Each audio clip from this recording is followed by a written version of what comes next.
Hi hello friends, welcome back to my channel. Friends, ఎవరైనా మన ఛానల్ని ఫస్ట్ టైం చూస్తున్నట్లయితే తప్పకుండా సబ్స్క్రైబ్ చేసుకోండి ఫ్రెండ్స్. అలాగే పక్కనే ఉన్న బెల్ ఐకాన్ని క్లిక్ చేసి ఆల్ అనే ఆప్షన్ని సెలెక్ట్ చేసేసుకోండి. ఇలా చేయడం వల్ల మేము పెట్టే ప్రతి వీడియో మీకు నోటిఫికేషన్ ద్వారా వస్తుంది.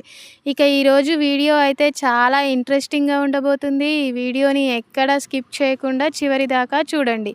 ఇక ఈరోజు వీడియోలోకి వెళ్ళినట్లయితే వల్లి యొక్క నిజస్వరూపాన్ని తెలుసుకొని చందు అయితే ఇక వల్లిని తన పుట్టింట్లో దింపి వస్తాడు. ఇక అది చూసి భాగ్యం అయితే ఒక్కసారిగా షాక్ అవుతుంది. ఏంటమ్మా, మేమే మీ ఇంటికి వద్దామనుకుంటే బస్ కోసం బస్ స్టాండ్ దగ్గరికి వెళ్దామంటే బస్సే ఇంటికి వచ్చినట్టు, మేమే నీ దగ్గరికి వద్దామనుకుంటే నువ్వే మా ఇంటికి వచ్చాము. మీ అత్తయ్య గారు మీ మామయ్య గారు ఇద్దరు సీతారాముల కళ్యాణానికి మాకు రమ్మని ఫోన్ చేస్తే మేమే మీ ఇంటికి వద్దామని అనుకున్నాం తల్లి.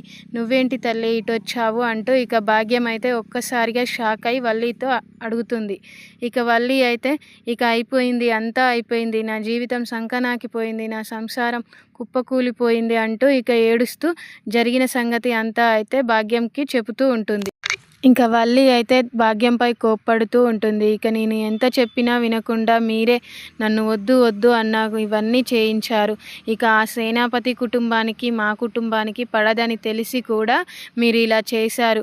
నేను మరీ చెప్పాను, ముర్రో అని మొత్తుకున్నా కూడా మీరు విశ్వగానితో అమూల్యని కలిపితే మా రెండు కుటుంబాలు కలుస్తాయి అని ఇక లేనిపోని ప్లాన్లు చెప్పి నన్ను ఇలా ఇరికించారు. ఇప్పుడు నా కుటుంబం నుంచి నన్ను దూరం అయ్యేలా చేశారు అంటూ ఇక వల్లి అయితే భాగ్యాన్పై కోప్పడుతూ ఇక ఏడుస్తూ ఉంటుంది. ఇక నా చందు బావ నాకు దక్కకపోతే మాత్రం నేనైతే చచ్చిపోతాను అంటూ ఇక వల్లి అయితే చాలా బాధపడుతూ ఇక ఏడుస్తూ ఉంటుంది.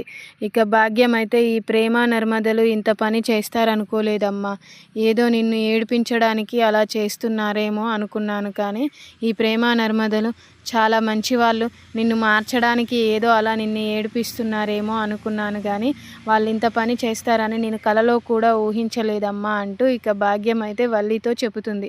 ఇవన్నీ ఏమీ కాదు, నేను మళ్ళీ ఆ ఇంట్లో కోడలిగా అడుగు పెట్టాలి, నా చందు బావకు భార్యగా నా స్థానం ఉండాలి అంటూ ఇక వల్లి అయితే ఇంకా ఏడుస్తూ భాగ్యంతో ఇలా అంటూ ఉంటుంది. ఇంకా ఇటు వెళ్ళినట్లయితే రామరాజు కుటుంబంలో సీతారాముల కళ్యాణ మహోత్సవం జరుగుతూ ఉంటుంది. ఇక పంతులు గారు అయితే, అయ్యా రామరాజు గారు, ఎప్పటిలాగానే మీరు వేదవతి గారు కూర్చుంటారా పూజలో, లేకుంటే మీ కొడుకులను ఎవరైనా కూర్చోబెడతారా అంటూ అనగానే ఇక రామరాజు అయితే, లేదు పంతులు గారు, నా పెద్ద కొడుకు చందుని మళ్ళీ నా పెద్ద కోడలు వల్లిని ఇద్దరిని పూజలో కూర్చోబెడదామని అనుకుంటున్నాను పంతులు గారు అని అనగానే ఇక పంతులు అయితే సంతోషం అండి, కూర్చోమనండి అని అనగానే ఇక వేదవతి అయితే, ఏం లేడండి, పెద్దోడు పొద్దునుంచి అవుపించడం లేదు, ఇక రూమ్లో నుంచి బయటికే రాలేదు, ఏంటి వల్లి లేదు చందు లేదు అని అనగానే ఇక రామరాజు అయితే, ఈ సంబరాన పడి నేను చందుగాడిని పొద్దునుంచి చూడనే లేదు, రే పెద్దోడా చందు రారా, ఇంకా కిందికి రాలేవేంటి అంటూ ఇక రామరాజు అయితే పిలుస్తూ ఉంటాడు. ఎంత పిలిచినా చందు పలకకపోవడంతో ఇక రామరాజు అయితే, ఏంటి ఈడు ఇంకా కిందికి రావడం లేదు అంటూ ఇక పోతూ ఉంటే ఇక ప్రేమ నర్మద అయితే, మేము వెళ్ళి చూసి వస్తాంలేండి మామయ్య గారు అని ఇంకా అనగానే ఇక సరే అమ్మ వెళ్ళిరండి అని అనగానే ఇక ప్రేమ నర్మద ఇద్దరు అయితే చందు రూమ్కి వెళ్ళి చూసి వస్తారు. అక్కడ చందు వల్లి అవుపించకపోవడంతో ఒక్కసారిగా షాక్ అవుతారు. ఏంటక్క ఏమైంది, చందు బావ వల్లి అక్క ఇద్దరు అవుపించడం లేదు, ఇక వీళ్ళు ఏం జరిగింది వీళ్ళ మధ్యలో, ఇక చందు బావకు నిజం తెలిసి వల్లి అక్కని తన పుట్టింటికి దింపి వచ్చాడా అంటూ ప్రేమ అనగానే ఇక నర్మద అయితే, వల్లి అక్క ఏమి తన గడప దాటి వెళ్ళదు, ఏం జరిగినా గడప లోపలే ఉంటుంది అంటూ ఇక నర్మద అయితే అంటూ ఉంటుంది ప్రేమతో. ఇంకా ప్రేమ నర్మద ఇద్దరు అయితే కిందికి వస్తారు. ఇక కిందికి వచ్చి వాళ్ళకి ఏమీ సమాధానం చెప్పకుండా సైలెంట్గా నిలబడతారు. ఇక వేదవతి అయితే, ఏంటే చందు బావని వల్లి అక్కని తీసుకొని రమ్మంటే వచ్చి సైలెంట్గా నిలబడుతున్నారు అంటూ కోప్పడుతుంది. ఇక అది చూసి వెంటనే నర్మద, అత్తయ్య చందు బావ వల్లి అక్క రూమ్లో లేరు అని అనగానే ఇక రామరాజు అయితే ఒక్కసారిగా షాక్ అవుతాడు. వీడు ఈరోజు ఎక్కడికి వెళ్ళాడు అంటూ ఇక అనగానే అట్నుంచి చందు అయితే లోపలికి వస్తూ ఉంటాడు. ఒరే చందు, మీకోసమే వెయిట్ చేస్తున్నాం రా, నువ్వు బయటికి వెళ్ళొస్తున్నావు, ఎక్కడికి వెళ్ళొస్తున్నావు, ఈరోజు పూజ అని తెలుసు కదరా అని అనగానే ఇక చందు అయితే వల్లికి కొంచెం ఒంట్లో బాగా లేకపోతే వాళ్ళ పుట్టింట్లో దింపి వస్తున్నాను నాన్న అంటూ అనగానే ఇంకా రామరాజు అయితే ఏంట్రా ఒంట్లో బాగోలేకపోతే మాకు చెప్పొచ్చు కదా అని అంటూ ఉంటాడు. ఇక చందు అయితే ఏమో నాన్న, ఇక తను ఒంట్లో బాగోలేదు అనగానే ఇక వెంటనే నేను తన పుట్టింట్లో దింపి వచ్చాను, ఇక నాకు రైస్ మిల్ లోడు వచ్చిందంట నాన్న, నేను అక్కడికి వెళ్తాను, లేకపోతే తర్వాత లెక్కల్లో పొరపాటు వస్తుంది అంటూ ఇక చందు అయితే వెంటనే అక్కడి నుంచి వెళ్ళిపోతాడు. ఇక అది చూసి రామరాజు అయితే ఏంట్రా ఈరోజు ఇలాంటి పని పెట్టుకున్నావు, ఈరోజు పండుగ కదరా, నీకు ఏ రోజు పండుగ అనేది కూడా తెలియదు, ఎప్పుడు కుటుంబం గురించి ఆలోచిస్తావు అంటూ ఇక రామరాజు అయితే చందుతో అంటూ ఉంటాడు. ఇక చందు అయితే సైలెంట్గా అక్కడి నుంచి వెళ్ళిపోతాడు. ఇక రామరాజు అయితే ఇంకా పంతులు గారిని పూజ ప్రారంభించండి పంతులు గారు అని అనగానే ఇక పంతులు గారు అయితే సార్ మరి మీ పెద్ద కొడుకు పూజలో కూర్చుంటా అన్నాడు, ఇక తను ఈ పూజలో కూర్చోకుండా వెళ్ళిపోతున్నాడు, ఇక తర్వాత తన నడిపి కొడుకు సాగర్ని కూర్చోబెట్టండి సార్ అని అనగానే ఇక వేదవతి అయితే ఏరా నడిపోడా, నువ్వు నర్మదా వచ్చి పూజలో కూర్చోనరా అని అంటూ ఉంటుంది వేదవతి. ఇక సాగర్ నర్మదా ఇద్దరు అయితే ఇక వచ్చి పూజలో కూర్చుంటారు. ఇక అది చూసి వెంటనే రామరాజు లేచి పూజలోంచి లేచి పైకి నిలబడి ఇలా అంటాడు, వాడు పూజలో కూర్చుంటే నేను ఈ పూజలో కూర్చోను అని అనగానే ఇక సాగర్ నర్మదా అయితే ఒక్కసారిగా స్టన్ అవుతాడు. ఇక వెంటనే సాగర్ అక్కడి నుంచి లేచి అమ్మ నేను ఈ పూజలో కూర్చోను, మీ ఆయననే కూర్చొని ఈ పూజ చేసుకోమనని అంటూ ఇక సాగర్ అయితే చాలా బాధపడి అక్కడి నుంచి వెళ్ళిపోతాడు. అది చూసి నర్మదా ప్రేమ ఇద్దరు చాలా బాధపడతారు.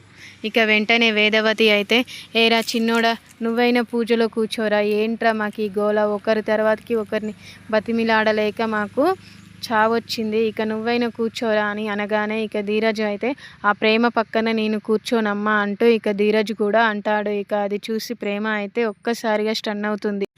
ఇక ధీరజ్ అయితే ఆ ప్రేమ పూజలో కూర్చుంటే నాకు ఆ ప్రేమ పక్కన పూజలో కూర్చోవడం ఇష్టం లేదమ్మా అని అంటూ ఉంటాడు. ఇక వేదవతితో అయితే ఇక ఇదంతా చూసి పంతులు గారైతే ఏంటమ్మా ఈ పూజ జరిపిస్తారా లేదా, ఇలా పూజ మధ్యలో ఆపివేస్తే మీ కుటుంబానికే అరిష్టమమ్మా, అలా చేయడం మంచిది కాదు అని అంటూ ఇక వేదవతితో అయితే అంటూ ఉంటాడు ఆ పంతులు గారు. ఇక వేదవతి అయితే ఏం చేద్దాం పంతులు గారు, అంతా ఆ పైనున్న దేవుడే ఆడిస్తున్న ఆట ఇది, ఇక ఈ ఒక్కసారికి మేమే పూజలో కూర్చుంటామా అంటూ ఇక వేదవతి రామరాజు అయితే పూజలో ఉంటారు. ఇక పంతులు గారు అయితే పూజ ప్రారంభించి ఇక సీతారాముల కళ్యాణాన్ని జరిపిస్తారు. ఇక ఈ విధంగా వేదవతి రామరాజు చేత సీతారాముల కళ్యాణం అయితే కంప్లీట్ అవుతుంది. ఇక అటు వెళ్ళినట్లయితే వల్లి ఇక నా చందు బావ లేకపోతే నేను బ్రతకడం చాలా కష్టం అంటూ ఇక భాగ్యంతో నానా తంటాలు పడుతూ ఇక భాగ్యంపై గొడవ పడుతూ ఉంటుంది. ఇక భాగ్యం అయితే నువ్వేం వర్రీ అవ్వకు తల్లి, ఏదో ఒకటి చేసి మళ్ళీ నిన్ను ఆ ఇంటి కోడల్ని చేస్తాను అంటూ ఇక భాగ్యం అయితే మాట ఇస్తుంది వల్లికి. ఇక అటు వెళ్ళినట్లయితే విశ్వ ఇంకా జైల్లో నుంచి బయటికి రాకపోవడంతో ఇక రేవతి అయితే చాలా బాధపడుతూ ఉంటుంది. ఇక భద్రావతి అయితే తిరగని లాయర్ లేకుండా ప్రతి ఒక్క లాయర్ చుట్టూ తిరుగుతూ ఉంటుంది. ఇక ఎంత తిరిగినా ఏం లాభం లేక ఇక తన చేతులు ఎత్తేసి కూర్చొని ఉంటుంది. ఇక అది చూసి రేవతి అయితే చాలా బాధపడుతూ ఉంటుంది. ఇంకా రేవతి అయితే భద్రావతితో ఇలా అంటూ ఉంటుంది, వదిన అక్కడ విశ్వగాడు ఏం తింటున్నాడో, ఎన్ని బాధలు పడుతున్నాడో అంటూ ఇక రేవతి అయితే చాలా బాధపడుతూ భద్రావతితో అంటుంది. ఇక వాడిని ఎలాగైనా చేసి బయటికి తీసుకురావాలి వదిన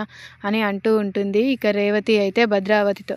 ఇక అది చూసి భద్రావతి అయితే నువ్వేం ఫీల్ అవ్వకు రేవతి, నేను ఎలాగైనా విశ్వగాడిని బయటికి తీసుకొస్తాను అంటూ ఇక భద్రావతి అయితే రేవతికి మాట ఇస్తూ ఉంది. ఇక ఈరోజు వీడియోలోనైతే ఇలా జరిగింది ఫ్రెండ్స్. వల్లిని పుట్టింట్లో దింపి వచ్చిన చందు ఇక షాక్లో భాగ్యం. మీకు కనుక ఈ వీడియో నచ్చినట్లయితే తప్పకుండా సబ్స్క్రైబ్ చేసుకోండి ఫ్రెండ్స్. అలాగే పక్కనే ఉన్న బెల్ ఐకాన్ని క్లిక్ చేసి ఆల్ ఆప్షన్ని సెలెక్ట్ చేసుకోండి. Thank you friends, thank you for watching.